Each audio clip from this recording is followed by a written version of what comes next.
Փորձեցինք նաև մի քայլ առաջ անել, բերելով Հայաստան նոր նեղ մասնագիտացում, ուրոգինեկոլոգիա կոչվող մասնագիտությունը, որը գինեկոլոգիայի եւ ուրոլոգիայի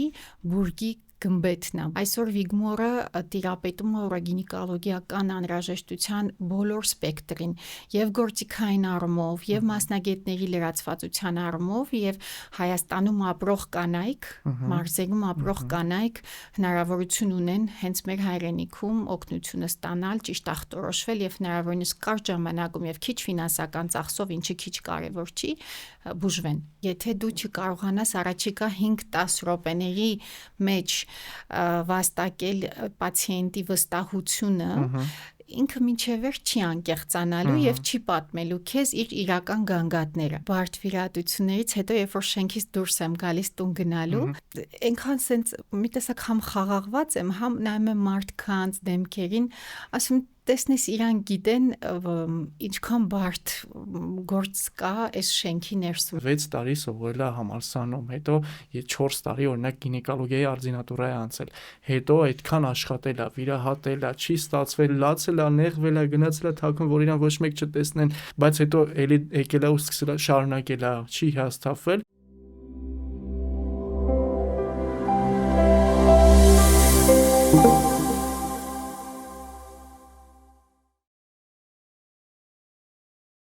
Ողջույն, ձեզ հետ է ձեր լավ բժիշկը։ Այսօր մենք հյուրընկալել ենք Վիգմոր կանանց եւ երեխաների համար հիվանդանոցի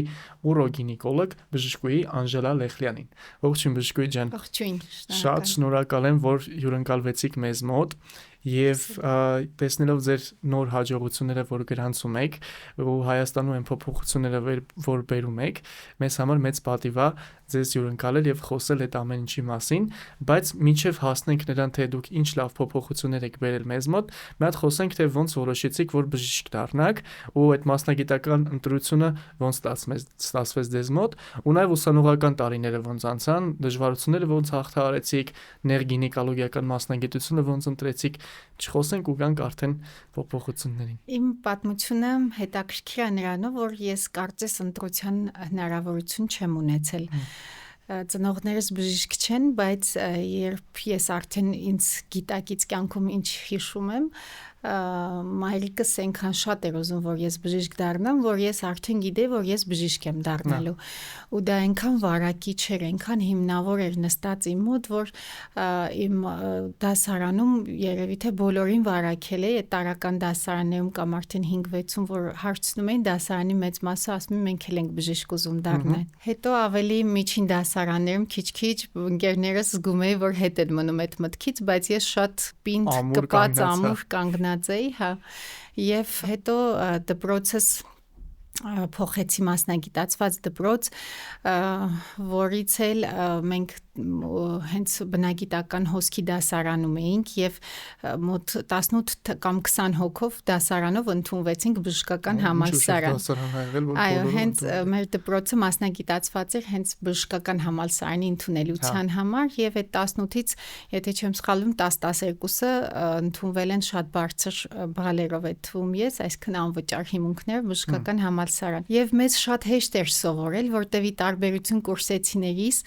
որոնք նոր ընկերներ էին ձեռք բերում, նոր էին մտերմություն անում, մենք ոնց որ այդ նոր բարիեր, նոր ընկերներ ձեռք բերելու, հաղթահարելու խնդիրը չունեինք, որտեղ դասարանով նույն կուրսում էինք։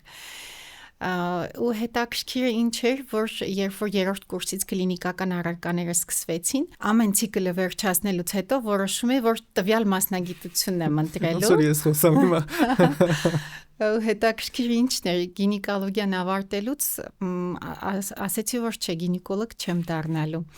Հետո ես խոսում։ Նույն ճանապարհով են գնում։ Հետո դե 6-րդ-5-րդ կուրսում արդեն հիվանդանոցում հերթապահում ես եւ առաջի վիրահատությանը, որ ներկա գտնվեցի, շատ մեծ էմոցիաներ էր իմ համար, որովհետեւ կեսարյան հատման վիրահատություն էր ու տեսա ինչպես երեխան լույս աշխարհ եկավ։ Այնքան էի տպավորված, որ արդեն պետական քննությանս էլ քիչ էր մնացել։ Ավարտեցի ու որոշեցի, որ պիտի հենց գինեկոլոգիա գամ։ Ու չունենալով ընտանիքում տենց մտերիմ բժիշկ, ով կարող էր ինձ ավելի խորհուրդ տար ուղղորդել, Չնայած որ կողքից շատ էին ասում, որ գինեկոլոգները շատ են, հոսքը մեծ է Երևանում կամ Հայաստանում, այդքան բնակչություն չկա եւ լավ մտածիր, 2 անգամ մտածիր, գուցե ուրիշ մասնագիտություն ընտրես, որտեվ պետքա տեսնես ինչ պահանջարկ կա, սակայն ես այդ որոշում կայացնելուց հետ դժվար եմ կանգնում ու այդպես կուր գնացի առաջ եւ որոշեցի, որ պիտի դառնամ գինեկոլոգ։ Շնորհակալ եմ իմ ճակատագրից նրանով, որտեվ որ ամեն մի ճակատագրական անցումային պահին իմ կողքը հայտնվում են այնպիսի մարդիկ, որ ինձ շատ լավ եւ սատար են կանգնում եւ ուղղորդում են եւ սովորեցնում են, ի նկատի ունեմ իմ ուսուցիչներին, ովքեր որ եղել են եւ կան ոլորտի առաջատարները եւ ինձ բախտ է վիճակվել աշխատել իրենց հետ, սովորել իրենցից եւ նաեւ ասում են աշակերտը պետքա միշտ մի քայլ առաջ գնա, չէ՞, եւ մենք փորձեցինք նաեւ մի քայլ առաջ անել բերելով Հայաստան նոր նեղ մասնագիտացում, ուրոգինեկոլոգիա կոչվող մասնագիտությունը, որը գինեկոլոգիայի եւ ուրոլոգիայի բուրգի գմբեթն է, բուրգի գագաթն է, որի պահանջարկը կա եւ ամբողջ աշխարհում եւ Հայաստանում։ Դա մի մասնագիտություն է, որը զբաղվում է կանանց կոնքի օրգանների իջեցումով եւ անմիզապահության խնդիրներով։ Ինչի է անհրաժեշտ, ինչի է կարևոր, քանի որ այս խնդիրներով կանայք շփոթված են, որովհետեւ ոչ գինեկոլոգը, նեղ գինեկոլոգը, ոչ նեղ ուրոլոգը առանձին չի տերապետում ամբողջ համալիր խնդրին։ Իսկ ուրոգինեկոլոգը այն մասնագետն է, որ կարողանա լիարժեք օգնել, բուժել եւ եթե անհրաժեշտություն կա, նաեւ վիրահատել։ Շատ կարևոր եւ հետաքրքիր գործ է ու ես շատ ուրախ եմ, որ Հայաստանում այդ ուղղությունը կա, որովհետեւ պատկերացնում թե կանանց համար ինչքան բարդ է եղել միջև այս, որովհետեւ ուրոլոգները հիմնականում տղամարդիկ են ու այդպիսի կարծրատիպ կա, որ միայն տղամարդիկ պետք է ուրոլոգ դառնան եւ տղամարդկանց բժշկությունն է միայն ուրոլոգիան, բայց փաստացի եթե գիտելիք եւ գիտությունն ես նայում, պետք է լինի միզային համակարգի խնդիրներով զբաղվող բժիշկ, կապ չունի կին թե տղամարդ, սեռը կապ չունի եւ այս դեպքում երբ որ կան այդպիսի խնդիրներ, արդեն հատկապես կանայք, հատկապես մեր երկրում այսպիսի շատ տաբույավորված թեմաներով գնալ տղամարդ բժշկի մոտ եւ պատմել, որ, չգիտեմ, անմիզապահություն ունեմ ես օրինակ կամ չգիտեմ, ծննդաբերությունից հետո այսպիսի խնդիրներ են առաջացել իմ մոտ, կարծում եմ, որ շատ բարդ է ու իրոք շատ կարեւոր է, որ այդ ամեն ինչը դուք որոշեցիք ներդնել Հայաստանում։ Կպատմեք ճանապարհը ոնց եղավ, որ ներդրեցիք։ Անշուշտ ես ուզում եմ նշել, որ բժշկության մեջ մենք ճիշտ է ունենք տարանջատումներ, բայց այդ տարանջատումները երբեմն արհեստական են եւ խանգարում են մեր աշխատանքին։ Օրինակ, ինչպես որ գինեկոլոգիայի մեջ պետք է լինի մամալոգիան, այսինքն կրծքագեղձը դա գինեկոլոգիայի պոզիցիան է, այնպես էլ աշխարհը եկավ այդ մտքին, որ ուրոգինեկոլոգիան էլ է շատ անհրաժեշտ։ Եվ մեր ուսուցիչները, ովքեր հանդիսանում են հայեր, ովքեր առաջատար մասնագետներ են Նյու Յորքում, օրինակ պրոֆեսոր Բադալյանը, որը Նյու Յորքի Բեսեդ կլինիկայի ղեկավարն է եւ ուրոգինեկոլոգ է մասնագիտությամբ, 2019 թվականին հարցում անցկացրեցին Հայաստանում շրջաններում պարզ հարցեր տրվում կանանց, ովքեր ունեցել են գանգատ ուրոգինեկոլոգիական այսինքն իջեցում կամ անմիզապահություն եւ հարցը հետեւյալն է՝ դուք գոհ եք մինչեւ վիրահատությունը ձեր կյանքի որակից, վիրահատությունից առաջ էր ավելի լավ, թե վիրահատությունից հետո։ Եվ կանանց ճնշող մեծամասնությունը պատասխանել էր, որ վիրահատությունից հետո իրենք ավելի տուժված են իրենց զգում ուստի եւ դա որպես փաստաթուղթ հիմք ծառայեց, որպեսզի իրենք Ամերիկայում դիմեն գրանտի եւ կազմեն այդ ծրագիրը եւ Հայաստանում սկսեն կրթել նոր մասնագետներ, ընտրվեցին 5 մասնագետներ, 4-ը գինեկոլոգ, 1-ը ուրոլոգ, ովքեր արդեն ավարտում են նեղ մասնագիտությունը, 3 տարի է տևել ամբողջ process-ը եւ շնորհակալ եմ Վիգմոր կլինիկայում, որը հանդիսանում է առաջին օրինական ուրոգինեկոլոգիական ծառայության բաժանմունքը, որտեղ եւ հիմքեր դրվեցին եւ ծառայությունը զարգացավ։ Այսօր Վիգմորը տիրապետում է ուրոգինեկոլոգիայի գինեկոլոգիական անհրաժեշտության բոլոր սպեկտրին, եւ գործիքային առումով, եւ մասնագետների լրացվածության առումով, եւ Հայաստանում ապրող կանայք, մարզերում ապրող կանայք հնարավորություն ունեն հենց մեր հայրենիքում օգնությունը ստանալ, ճիշտ ախտորոշվել եւ հնարավորինս կարճ ժամանակում եւ քիչ ֆինանսական ծախսով, ինչը քիչ կարեւոր չի, բուժվեն։ Շատ կարևոր ու ընտիր գործ, շնորհակալություն հայտնենք իրոք այն մարդկանց, ովքեր այդ խնդիրը նկատել են եւ նաեւ այն մարդկանց անձինս ձեզ, որ վերցրել եք այդ խնդրի լուծման պատասխանատվությունը ձեզ վրա ու առաջ եք տանում այդ ուղղությունը Հայաստանում եւ դրանից զատ ես կուզեմ խոսել ընդհանուր գինեկոլոգիայից, որովհետև մասնագիտությունը շատ սպეციფիկ, ինտիմ գիտություն է, որը որ ունի լիքը առավելություններ, լիքը թերություններ, այսպես ասած, բարդություններ, թերություններ չասենք, ու որպես բժիշկ գինեկոլոգ այդ ամեն ինչին ճիշտ լուծումներ տալը, այդ իրավիճակներում ճիշտ կողնորոշելը կարծում եմ ամենակարևոր հմտություններից մեկն է, բացի գիտելիքից։ Այ օրինակ ինձ կուզեմ պատմեք, թե ձեր արժև ինչպիսի մարտահրավերներ են եղել մասնագիտության ժամանակ աշխատելուց ու դուք ոնց եք կարողացել այդ իրավիճակներից դուրս գալ ու եթե հետաքրքրաշարժ զավեշտալի պատմություններ կան, որոնք կարող եք պատմել, դա էլ պատմեք։ Մասնագիտությունը առանձնահատուկ է իսկապես, որովհետև շատ նուրբ եւ ինտիմ թեմաների մասին պետք է խոսես պացիենտի հետ, ով կին է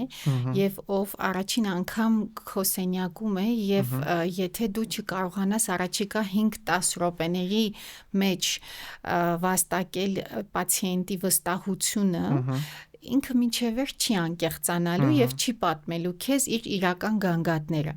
Շատ ժամանակ դա ուղղորդող հարցերն են,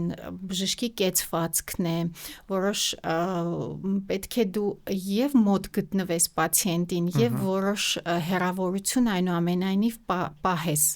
Քիչ կարեւոր չի պացիենտի ինտիմ տարածքը հարգելը, օրինակ մեր կլինիկայում մեծ շեշտ ենք դնում դրա վրա, երբ որ բուժարուն սենյակում է, պետքա դուռը լինի փակ։ Որևէ մեկը այդ թվում հիվանդանոցի տնօրենը այդ պահին չի կարող դուռը բացի եւ մտնի ներս, որտեվ այնտեղ բուժարուն հանվում է։ Հանվելու ընթացքում վարագույրով հատուկ պատասպարված տարածք է տրամադրվում, որ պացիենտը իրեն զգա վստահ եւ կարողանա նորմալ, adekvat, առանց էմոցիոնալ ընկճվելու պատրաստվի եւ գեղեցիկ հագուստ բժշկական հագած, որ իրեն էլ ավելի կոմֆորտի մեջ զգա, նոր մոտենում է զննման սեղանին։ Ես միշտ երբ որ հարց են տալիս ինչն է ավելի դժվար մասնագիտության մեջ, էլի կրկնվելու եմ, էլի նույն կարծիքին եմ, որ ամենադժվարը ախտորոշելն է։ Ամենադժվար բանը բժշկի համար դա ճիշտ դիագնոզ դնելն է։ Երբ որ դու կարողանում ես ճիշտ ախտորոշել, հետագա քայլերը արդեն ուղեցույցեր են, ստանդարտ քայլեր են, որոնց դու հետևում ես։ Նույնիսկ եթե չես տիրապետում, կարող ես վերհիշես եւ այդ քայլերով անցնես։ Ամենադժվարը իսկապես կարողանալ այդ բարիերը հաղթահարել, պացիենտից ստանալ, պացիենտին կարողանալ տրամադրել, որ ինքը պատմի եւ անկեղծանա, ամբողջ խնդիրը ներկայացնի, դու էլ կարողանաս ճիշտ ախտորոշումներ, ճիշտ գործիքային հետազոտություններ առաջարկես, ախտորոշես եւ արդեն բուժումը շնորհակալ գործ է։ Այդ որ ասում եք ճիշտ բարիերը հաղթահարել, բժիշկ Հովհաննես Հովհաննիսյանի հետ ենք այստեղ զրուցում, սիֆիլիսի մասին խոսեցինք ու շատ հետաքրքիր դեպք պատմեց, թե ինչքան կարևոր էր ճիշտ զրուցել պացիենտի հետ, որտեվ մի պացիենտի հետ ճիշտ խոսալու արդյունքում իրեն կարողացել էին եւս 50 հիվանդի հայտնաբերել սիֆիլիսով եւ բուժումը ճիշտ կազմակերպել։ Շատ սպეციფիկ է։ Ու նաեւ գինեկոլոգիան էլ է այդպես։ Ես շատ ուրախ եմ նախ եւ առաջ, որ պացիենտի անձնական տարածքը եւ այդ ինտիմ զոնայի մասին շատ հոգացությամբ է վերաբերմունք ցուցաբերվում, քանի որ իրականում անկեղծ ասեմ, ես որ առաջին անգամ ծննդաբերության եմ մասնակցել, մենք խմբով 12 հոգով նայում ենք, ոնց է այդ կինը ծննդաբերում, հետո դե որպես բժիշկ բնականաբար ուզում ես տեսնես սովորես, բայց հետո ծննդաբերությունից հետո մտածում եմ, ասում լավ, բայ այս կինը որ ծննդաբերեց, օրինակ ինքը ինչ էր մտածում, ինչ տպավորություն 12 հոգի կանգնած ինձ ուշադիր նայում են, թե ոնց է ծննդաբերում, էլ ինքը։ Տեսեք, մենք էլ բուժական process-ը նաև կրթական process է։ Բայց այդ կրթական process-ը պետք է կարողանալ կազմակերպել շատ ցիվիլ։ Եվ մեր ուսուցիչները այդ մասով են մեզ կրթել, անպայման դու պարտավոր ես բուժարուից հարցնել թույլտվություն, դուք դեմ չեք լինի, եթե իմ գոլեգան ով ուսանող է,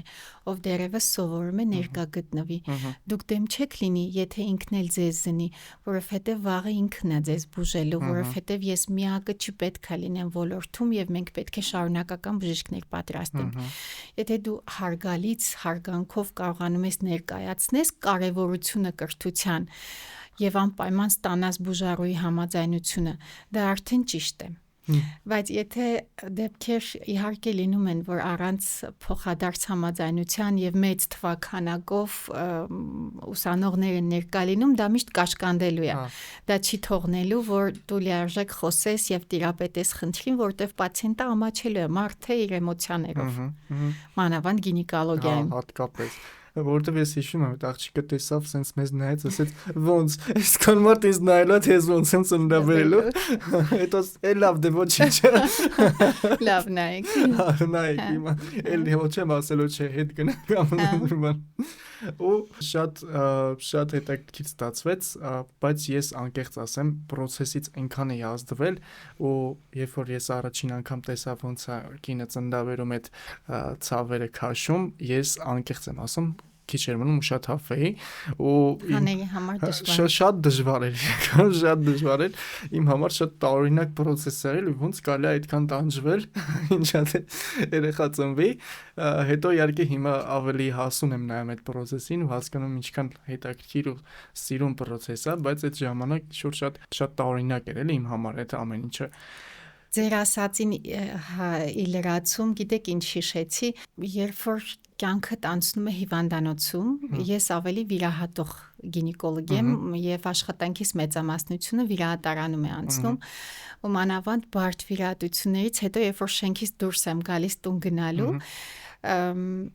այնքան սենց մի տեսակ համ խաղաղված եմ, համ նայում եմ մարդկանց դեմքերին, ասում տեսնես իրան գիտեն ինչքան բարդ գործ կա այս շենքի ներսում, ինչքան բարդ պատասխանատու գործողություն էինք նոր մենք անում եւ փորձում ենք ինչ-որ մեկի կյանքը փրկենք, տեսնես գնահատում են իրանք ամեն մի վարքյանը, որ այդ աշխատանքը քեզ սովորեցնում է նաեւ ինչ-որտեղ կյանքը սիրել ու գնահատել։ Եվ ինչ-որ միտեղ նաև այդ քո ժամերը ու րոպեները ապրել լիարժեք, պիտի վայելես կյանքդ, որովհետև չգիտես հաջորդ քայլը ինչ կլինի, եւ վիրահատարանում գտնվելը դա մեզ սովորեցնում է, ամեն դեպքում ինձ։ Դա շատ կարևոր բան է, հարց եք հիմա բարձրացնում, որովհետև ես այս խնդրին մասին էլ եմ խոսել այստեղ, որ մեր մասնագիտությունը իրականում շատ թանկարժեք մասնագիտություն է, ու բժշկի դերը եւ կարեւորությունը իրոք շատ մեծ է, ու իրոք թանկ է էլի մասնագիտությունը, որտեվ դրա համար մենք մեր նյարդերը, մեր առողջությունը, մեր էմոցիաները, մեր ժամանակը եւ լիքը այլ բաներ դնում ենք դրա մեջ,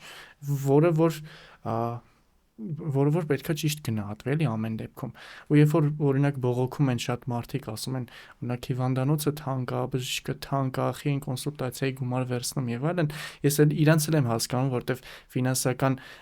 վիճակը շատ ժամանակ չի թողնում, որպեսզի մարդ կարողանա ավելի մեծ մտածել ու հասկանալ, թե ինչքան կարևոր գործ է, բայց այստեղ անընդհատ խոսելով ու այս հարցը բարձրացնելով, որ թանկ է, որովհետև այս մարդը 6 տարի սովորել է համալսարանում, հետո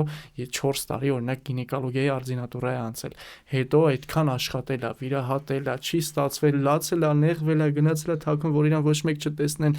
ու բայց հետո էլի եկել է ու սկսել է շարունակել է, չի հիասթափվել, ու դա է թանկ սարքում մասնագիտությունը։ Գիտեք, բժշկի ճանապարհը իրապես բարդ է։ Եվ բժիշկ դառնալուց առաջ դու պետքա շատ ուժեղ մարդ լինես, շատ ամուր իմանաս ինչ ես ուզում։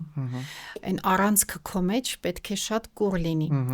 որտեվ քեզ կոտրող քայլերը, քեզ կոտրող էտապները այնքան շատ են։ Ես շատ լավ հիշում եմ, մենք ունեցել ենք եւ դասախոսներ, ովքեր որ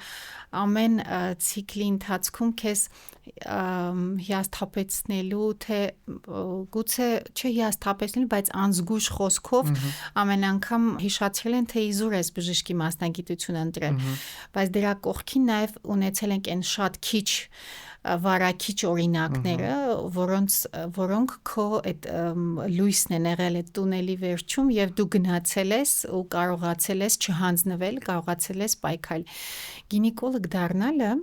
բժիշկ դառնալուց էլ ավելի դժվար է, դուք գիտեք, որովհետեւ գինեկոլոգիայի արդինատուրայի դիմորդներ շատ ավելի շատ են, իսկ մենք այդքան բնակչություն չունենք եւ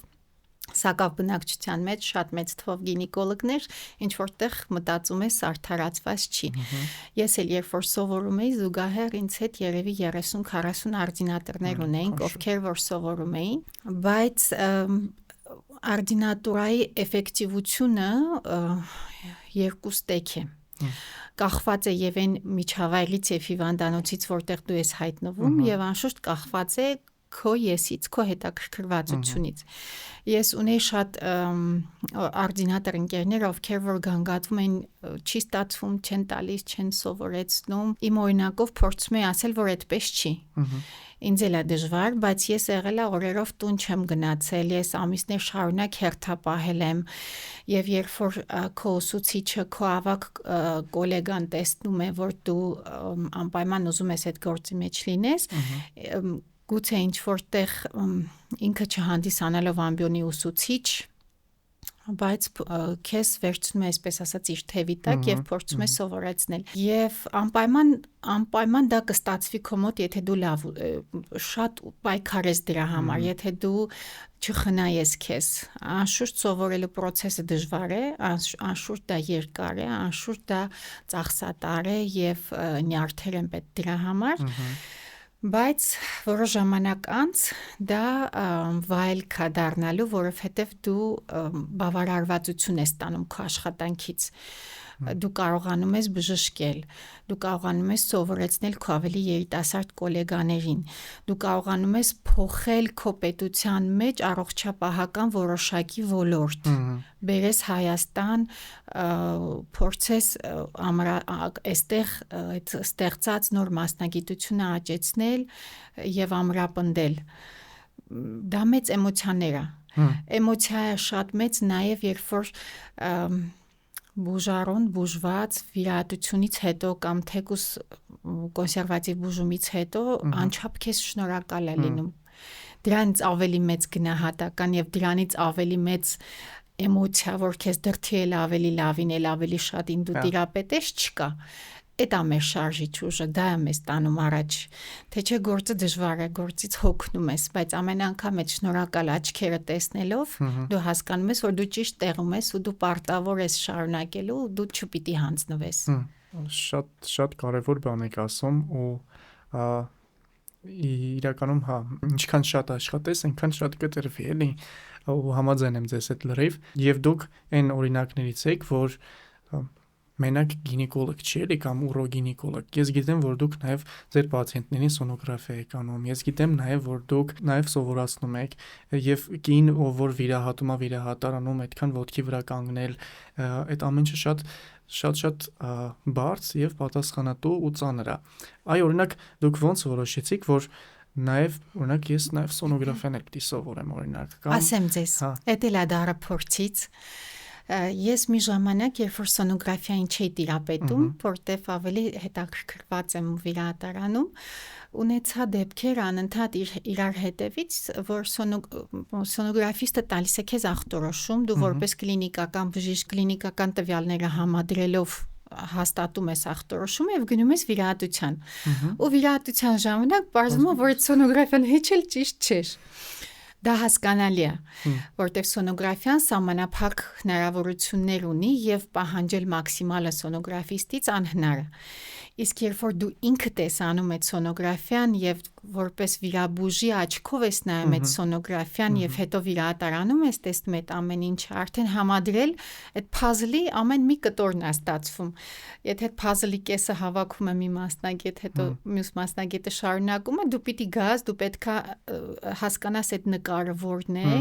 եւ սկսես աշխատել, բայց եթե դու այդ պացիենտին սոնոգրաֆիայով տեսել ես, ներսից տիրապետում ես, հետո վիրահատարանում ես, շարունակում, ավելի լիարժեք է, կարծում եմ։ Եվրոպայում, Ամերիկայում դա ընդունված պրակտիկա է եւ ամեն գինեկոլոգ իր զննման սենյակում ունի սոնոգրաֆիայի սարք, որտեղ դա գործի կեսն է։ Անպայման համատեղում ենք սոնոգրաֆիայով, ախտորոշումը հստակեցնում ենք, հետո նոր շարժվում ենք առաջ։ Իսկ խոսեցիք Եվրոպայի ու Ամերիկայի մասին, դա շատ կարևոր փորձ է, որպեսզի բժիշկը ունենա եւ կարողանա Հայաստանում կայանալ, իր նիշան գտնի։ Ձեր արտասահմանյան փորձից կպատմեք, որ գնացել եք կատարելագործման դասերի կամ ինչ-որ վերապատրաստումների, այնտեղ ոնց էր։ Այնտեղ շատ տարբեր է, այնտեղ սովորում ես ուրիշ կողմից նայել բժշկությանը, քան թե այստեղ տեսնում ես ուսանողական տարիներին եւ արտինատուրայի ընթացքում։ Էնդոսկոպիկ գինեկոլոգիայի համար լապարասկոպիկ վերապատրաստում ես անցել եմ Ֆրանսիայում, Կլերմոն-Ֆերան, այդպես ուսուցողական համալսարանական քաղաք կա, որտեղ բոլորը համալսարաններ են, ուսանողական քաղաք է։ Մեր ուսուցիչներն են ներկայումս Ամերիկայից եւ շարունակական կրթությունների իրենց հետ է։ Հիմնականում ասեմ, որ փորձում ենք սովետական, ռուսական բժշկությունից զատ աշխատել, որովհետև շատ տարբեր են։ Հիմնականում մեր հենքը ապացուցողական բժշկության անգլալեզու տվյալներն են։ Բացատրեմ ինչի է դել, որովհետև այդ անգլերենից մինչև գալիս է եւ թարգմանվում է ավելի, թվում է թե Հայաստանի համար ռուսերենն է ավելի հասանելի, ռուսերեն մի քանի տարի անցնում է, բայց մինչև այդ գրքերն էլ ռուսերեն հասնում են բժիշկներին, անգլալեզու բժշկությունը արդեն թարմացնում է իր տվյալները, չէ՞ որ այդ ուղեցույցերը ամեն տարվա թարմություն ունեն։ 24 թվին աշխատում ես 24 թվին, 25 թվին 25 թվի ուղեցույցով, եւ եթե դու կարդում ես 5 տարվա թարմության գիրք ու թվում է թե սա թարմ է, ոչ, դա թարմ չի, դա 5 տարվա հնության բժշկությունը։ Ուստի եւ շատ կարեւոր է անգլերեն լեզվի իմացությունը եւ առաջնահերթությունը հենց անգլալեզու բժշկության հետ առնչվելը։ Բայց այնտեղ օրինակ ոնց է կազմակերպվում բժշկությունը, ինձ այնքան հետաքրքիր է կոնկրետ ներսում տեղում Հայաստանում ինչն է տարբեր Հայաստանից։ Ասեմ, տեսեք օրինակ լապարասկոպիկ գինեկոլոգիայի մասին պատմեմ։ Այստեղ պրակտիկան բժիշկը սովորում է վիրահատության ընթացքում։ Արդինատորը պարտավոր է որոշակի թվով ասիստենտություն անի վիրահատության ընթացքում, եթե իրեն կհաջողի բախտը կբերի, այսպես ասած, 1-2 անգամ էլ ինքը կվիրահատի, բայց այդ վիրահատության ընթացքում բնականաբար կենթանի մարդու վրա ես դու անում քո աճը, որը այնքան էլ ճիշտ չի։ Իսկ դրսում օրինակ Ֆրանսիայում ինչպես է կազմակերպվում, մենք բավական երկար տրեյնինգ ենք անում մանիպուլատորներով, այսինքն պատրաստված են համապատասխան արգղեր, որը իմիտացնում է որովայնի խոռոչ, եւ դու ժամերով կանգնած այնտեղ կարում ես օրինակ հավի բուդիկը, որտեվ միսա, որտեվ նույն զգացողությունն է, ձեռքերի աշխատանքը վարժեցնում ես։ Եվ երբ որ դու բավականաչափ տիրապետում ես, քեզ թույլ են տալիս անցնել հաջորդ քայլին հատուկ սերնդի խոզուկներ կան, որոնց անեստեզիոլոգները կարող են ինտուբացնել, իրանք հատուկ պարանոց ունեն, ում կարելի է քնացնել։ Քնացնում են այդ խոզուկներին եւ խոզուկների վրա դու շարունակում ես լապարասկոպիկ վիրահատել։ Օրինակ այդ խոզուկների վրա մենք դիտավորյալ վնասում էինք միզապարկը, գինեկոլոգիայի ժամանակ շատ հաճախ կարող է միզապարկը վնասվել, ինչ պիտի անես, պիտի տիրապետես։ Վնասում էինք միզապարկը եւ կարում էինք, վնասում էինք միզածորանը, կտրում էինք միզածորանը եւ ուրիշ մի տեղ ռեիմպլանտացնում էինք միզածորանը միզապարկի մեջ։ Եվ եթե դու այս փորձառությունները անցնում ես, դու արդեն բնականաբար ավելի մեծ փորձառությամբ ես մոտենում վիրահատարանին, կենթանի մարդու վրա իրականացվող վիրահատությանը։ Իսկ Հայաստանում մի քիչ նմանատիպ լաբորատորիաներ դեռևս ստեղծված չեն, որտեղ ֆինանսական ծախսերի հետ են կապված ու ամբիոնները փորձում են այդ ուսուցողական process-ը կազմակերպել կլինիկայում կենթանի մարդու վրա, բայց պատասխանատու ուսուցչի հսկողությամբ, որ հանկարծ որևէ վատ հետևանքներ դա չունենա։ Իսկ գիտեք ինչ եմ ուզում մի հատ խոսենք։ Ես օրինակ եկա նրան, որ վիրահատելը շատ իմն է, էլի։ Ես միջև վերջերս մտածում էի, որ ուզում եմ թերապևտ դառնամ, որտեվ չէ, ծանր ավիրահատությունները եւ ինձ դուրս չի գալիս եւ այլն, բայց եկանք նրան, որ ես ավելի շատ հենց սկսեցի կարել ու զգացի ինչքան խաղաղ եմ ես այդ process-ի մեջ, հասկացա, որ ամեն դեպքում եթե դառնամ որևէ նեղ մասնագետ, հաստատ վիրաբուժական որևէ մասնագիտություն կլինի, ես կուզեմ ձեզ հետ խոսել այդ զգացողություններից կոնկրետ վիրահատարանում գտնվելու ընթացքում զգացողություններից, որոնք որ դուք ապրում եք ու դրանք ինչքանով են ձեզ բավարարում, ինչքանով են դրանք ձեզ անհանգստացնում եւ հետո դա ինչքանով է ազդում ձեր անձնական կյանքի վրա։ Անշուշտ։ Վիրահատարանում ես երևի ճանաչում եմ երկու եսի, երկու իմ անձի։ Դա ստանդարտ վիրահատական ընթացքն է, երբ որ ամեն ինչ լավ է ու այն Մոցարտի երաժշտության նման այն պամ սիրուն ամեն ինչ գնում է, այդ շատ հաճելի է, այդ շատ էմոցիոնալ քեզ ոգևորում է, այդ թիմն է իրեն լավ զգում եւ անշուշտ լավ է պացիենտի համար։ Բայց ցանկացած վիրաբույժ պետք է լինի այնքան սառնասիրտ, որ emergency դեպքերում, այսինքն երբ որ վնասվում է օրինակ ինչ որ մի մագիստրալ անոթ, երբ որ վնասվում է ինչ որ մի հարակից օրգան, կամ երբ որ դու ստանդարտ դեպքի համար գնացել ես վիրահատության, բայց պարզվում է ամեն բան այնքան էլ հեշտ չի, որովհետև ընդարձակ կպումներ կան եւ դու ստիպված ես աշխատել աղիների հետ, ճարպոնի հետ, չնայած որ գինեկոլոգ ես, պետք է այդ ամեն ինչը անջատես, որ դաշտ ստեղծես քո վիրահատությանը, կամ նույն էնդոմետրոզի վիրահատությունը, որը երևի թե տեղյակ ես, եթե գինեկոլոգիայով հետաքրքրված ես, ինքը հաճում է նույն կերպ, ոնց որ քաղցկեղը։ Ուղղակի քաղցկեղից տարբերվում է նրանով, որ ինքը բարվորակ է, ներթափանցելու եւ աճելու ունակություն ունի։ Եվ դու պետք է այդ բավականաչափ սառնասրտությունը ունենաս, որ այդ emergency պահը քեզ չկորցնես եւ հստակ գլխիդ մեջ իմանաս պլանը, որ դեպքում ինչ պիտի անես։ Մի քանի ամիս առաջ ավելի երիտասարդ գոլեգաներիցս մեկը խնդրեց, ասեց միջամտություն ունենք մենք միջամտություն, որը սոնոգրաֆիայի հսկողությամբ է արվում, երբ որ պացիենտը արթուն է։ Ասեց, խնդրում եմ, էլի սենյակում եղի, ես կանեմ, բայց եթե ինչ դու իմանամ կողքս ես։ Դե սենյակում բուժարուն է, ես եմ, բժշկուհին է, սոնոգրաֆիստ են երկու հոգի ու այդ միջամտությունը շատ անհատական է, պացիենտ կա ընդհանրապես բան չի զգում, պացիենտ կա շատ էմոցիոնալ է ու երբ որ պացիենտը էմոցիոնալ է, բուժող բժիշկն էլ մի քիչ այդ էմոցիաներին տրվում է ու գործը արդեն ընթացքից դուրս է գալիս։ Եվ երբ որ այդ էմոցիաները սկսվեցին, մինչև մեկը մյուսին սկսեց հանգստացնել, ես շատ արագ տպ այդ process-ը վերջացրեցի, հետո դուրս ենք եկել մեր սոնոգրաֆիստ ասում է,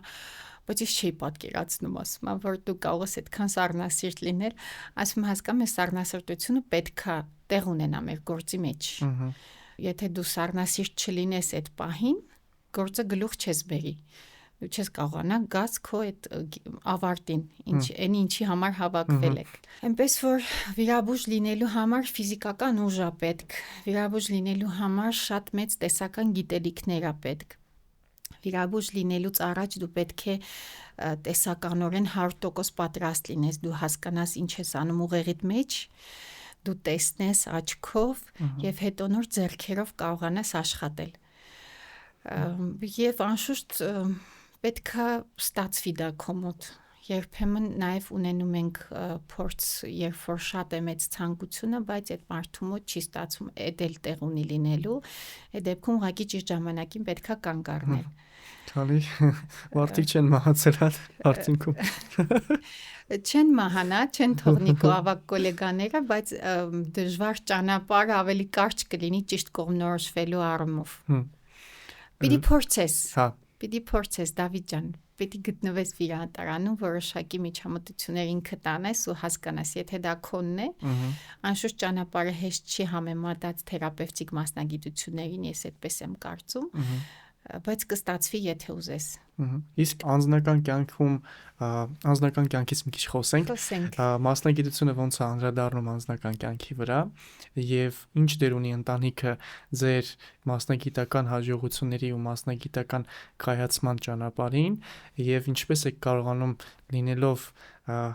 ընտանիքի մայր, երեխաների մայր, միևնույն ժամանակ հասցնել անել այսքան ահռելի մեծ ծավալի եւ պատասխանատու աշխատանք ու անել բարձր որակի։ Ամեն ինչ էլի երկուստեք է։ Ես ունեմ 3 երեխա, երեխաներս դեռ փոքր են, 9, 7 եւ 4 տարեկան են։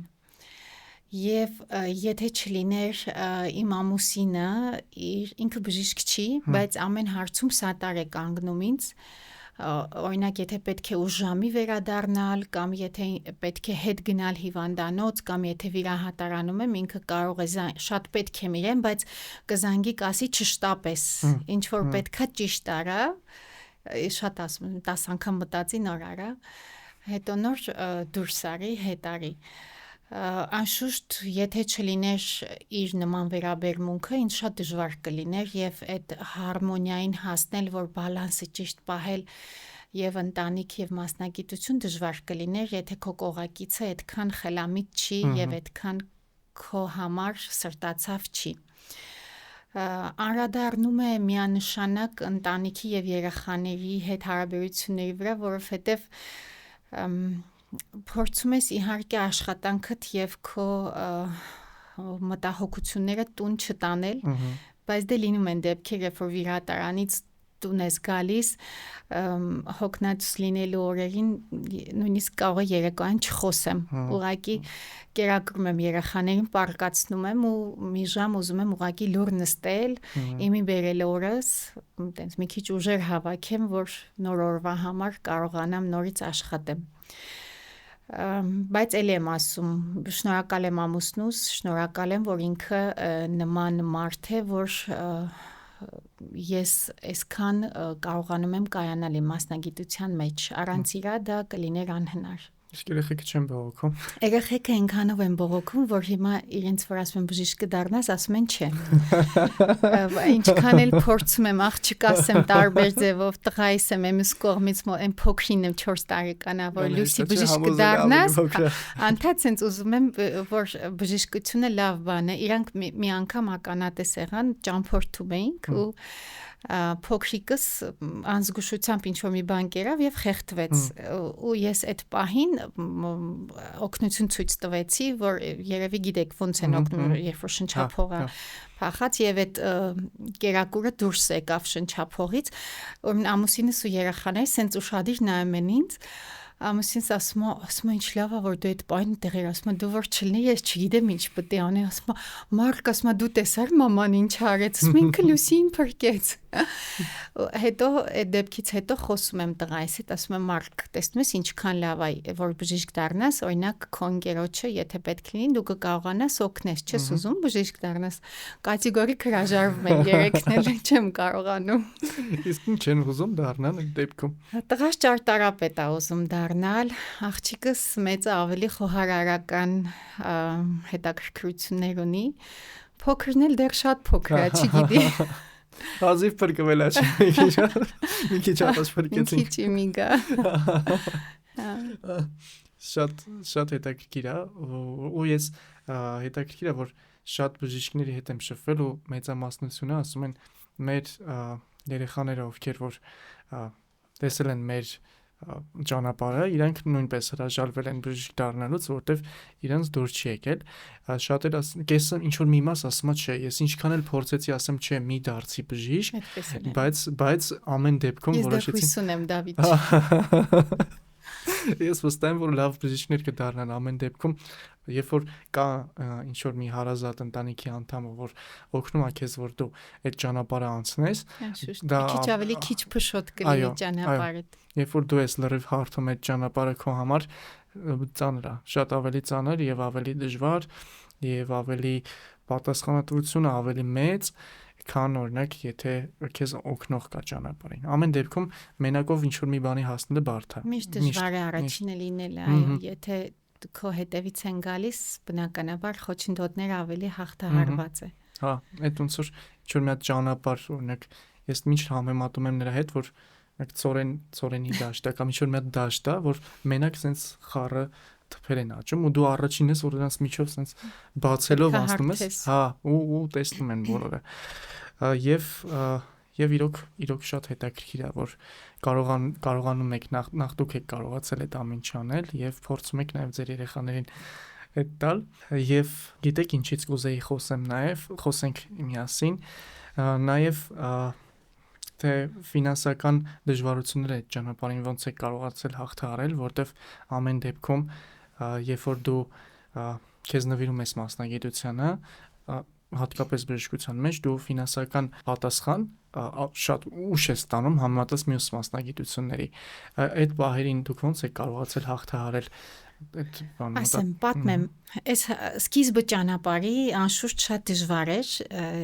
եւ մայրիկիս ընտանիքիս մեծ ջանքերով ես ընդունվեցի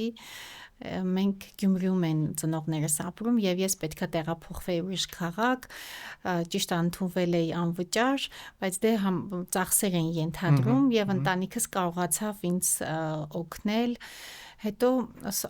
սովորելուց հետո, երբ որ ես պետք է ընդունվեի արդինատուրա, գինեկոլոգիան, քանի որ համարվում էր շատ հարգի եւ դիմողները մեծ էին, ու թանկ մասնագիտություններից, այդ տարի պետպատվեր ոչ մի տեղ չկար։ Եվ այնուամենայնիվ որոշեցինք ընտանիքիս հետ, որ փորձեմ եւ հաղթահարենք, հետո գիտեք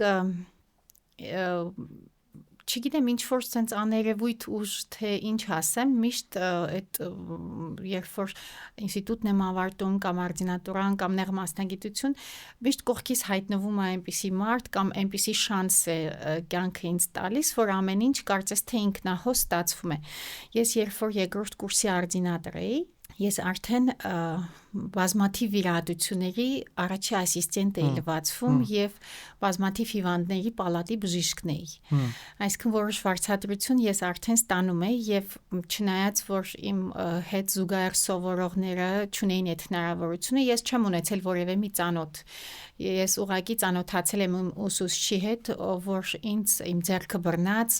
Արտյոմ Նաստեփանյան այս պահին աշխատում է Նաիրիում օնկոգինեկոլոգ է, ես 10 տարի եւ ավել օնկոգինեկոլոգիայի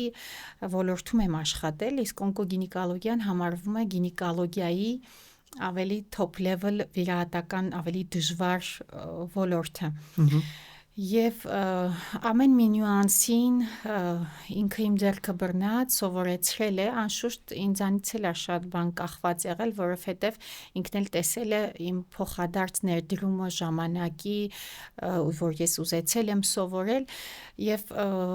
ոչ օրինական այդպես, բայց որոշ չափով բնականաբար արդեն սկսեցի վարձատրվել եւ կարողացա ինքս վճարել իմ ուսանողական ծախսերը ու ես աշխատանքի ընդունվելու, ծանոթ գտնելու, դասավորվելու խնդիր երբևէ չեմ ունեցել։ Երբ որ ես ավարտել եմ, ինձ առաջարկ եղավ աշխատելու հենց նույն հիվանդանոցում, հետո ղեկավարիս հետ տեղափոխվեցինք մեկ այլ հիվանդանոց, հետո ես հրավեր ունեցա Վիգմորից եւ ներկայումս աշխատում եմ այստեղ եւ շատ շնորհակալ եմ տնօրինության այդ հնարավորության համար։ Լավ բժիշկը կգտնի միշտ իր տեղը, ուղղակի այդ ճանապարհը գտնելն է մի քիչ դժվար, պետք է մի քիչ բախտավորություն ունենալ հայտնվելու ճիշտ ժամանակին ճիշտ տեղում։ Այդ պետքա ուղեկից լինի քեզ, որ ստացվի։ Շատ շնորհակալություն բժշկուհի ջան, շատ լավ զրույց ունեցանք։ Ես արդեն եկեք փակենք հաղորդումը եւ դա մեր վերջին ավանդական հարցը որ տալիս եմ։ Եթե հետ գնայիք եւ հանդիպեիք ավարտական կուրսի կամ արդեն նոր ավարտ Անժելա Լեխլյանին, ինչ խորհուրդ կտայիք իրեն։ Գիտեք, այնպիսի մի պահ չի եղել, որ ես ափսոսեմ, որ ինչու եմ այսքան երկար ժամանակ այս մի բանին տրամադրել կամ ինչու եմ այսքան ժամանակ այս մի տեղը աշխատել, ես միշտ հաճույք եմ ստացել համ ուսուցման process-ից, համ իմ աշխատանքից, համ իմ գոլեգաներից, համ իմ օրդինատոր ընկերներից բոլորին հիշում եմ ու ինչ որ տենց խորհուրդ որ գուցե ինչը կփոխեի, երևի թե նույն ճանապարհը էլի կանցնեի, իսկ ավելի երիտասարդ գոլեգաներից գուցե խորհուրդ տամ, որ ինչ կարծիք էլ լսեն, ինչքան էլ հիասթափեցնող լինի, ինչքան էլ դժվար լինի ճանապարհը, Եթե դու ուզում ես լավ բժիշկ դառնաս, դու կարող ես լավ բժիշկ դառնալ։ Ոչինչ որ դու առաջինն ես լինելու օրինակ քո ընտանիքում որպես բժիշկ, ոչինչ որ դու այդ ոլորտում որևէ մի ծանոթ հարազատ չունես, դու պետքա պայքարես, դու պետք է սովորես։ Եվ այսօր շատ ավելի հասանելի է նաև դեպի դուրս գնալ սովորել եւ վերադառնալ հայրենիք, եւ այդ ժամանակ ավելի հեշտությամբ կկարողանաս գտնել քո ոլորտը եւ քեզ ավելի բաց ձեռքերով հետ կընդունեն։ Անպայման կստացվի։ Միշտ պիտի հիշեն երիտասարդները, որ անպայման կստացվի ու չհանձնվեն։ Շատ շնորհակալ եմ բժշկուհի ջան, շատ հրաշալի խորհուրդ էր, ես ինքս անձամբ կհետևեմ ձեր տված խորհրդին։ Ձեզ մասնագիտական նորանոր ձեռքբերումներ եմ մաղթում, թող որ այն գործը, որ սկսել եք, մեծանա, տարածվի, շատանա եւ Հայաստանում նորանոր բացեր հայտնաբերեք եւ այդ բացերը կարողանաք ինովատիվ լուծումներով փակեք եւ ի վերջո մեր ժողովրդին տանք այն բժշկությունը, որին իրանք արժանի են, ու իսկ մենք արժանենք ամենալավին։ Շնորհակալություն ձեզ շատ։ Շնորհակալ եմ հրավերի համար։